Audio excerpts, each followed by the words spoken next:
This here you see is St. Bakita. It's a rescue center in Limuru, which is in the suburbs of Nairobi. My name is Anna Irungu. I have been taking care of vulnerable children, those infected with HIV. And I started a little program in my house as a culmination of my own journey and my own experiences. I started advocating for women and children in the slums of Korogosho, which is on the eastern side of Nairobi. Most of the women that I worked with, they succumbed to the HIV scourge, and I was left in charge of their children.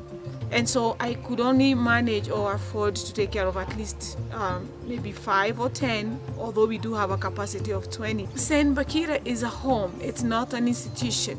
These children are at home, and I am their mother. Legally, I am their mother, and I'm the parent that they know.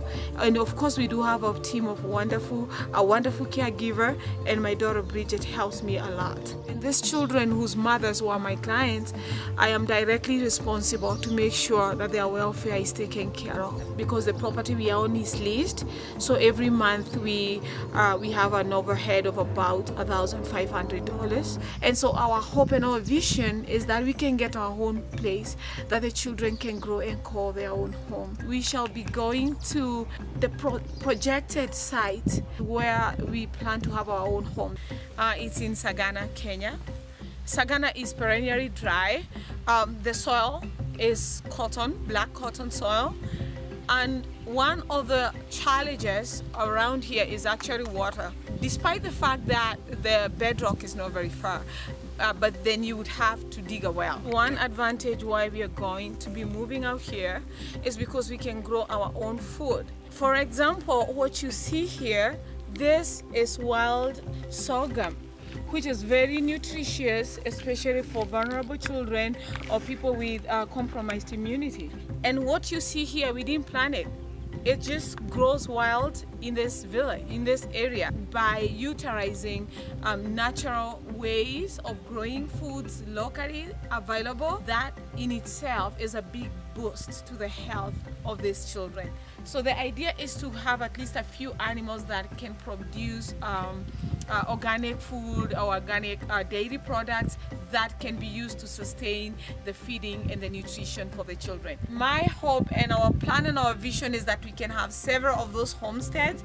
We might be able to take up to 100 children or 100 children in 5 families. So that would be like about 20 homesteads. That schools out here in the villages some can be up to 10 miles for the children to walk.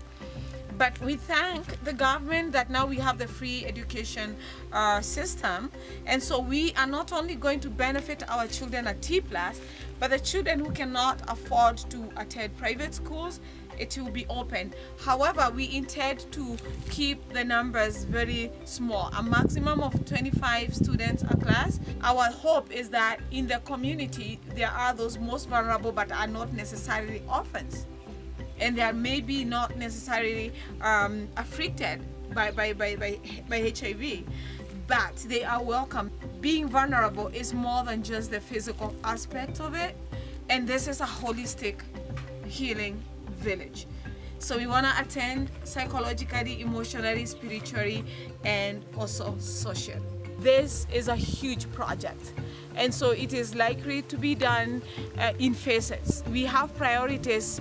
For now, we need to have a place for the children to go. Everybody is welcome to come and just stay over for a couple of days, a couple of weeks, even a couple of months, and just be part of this village.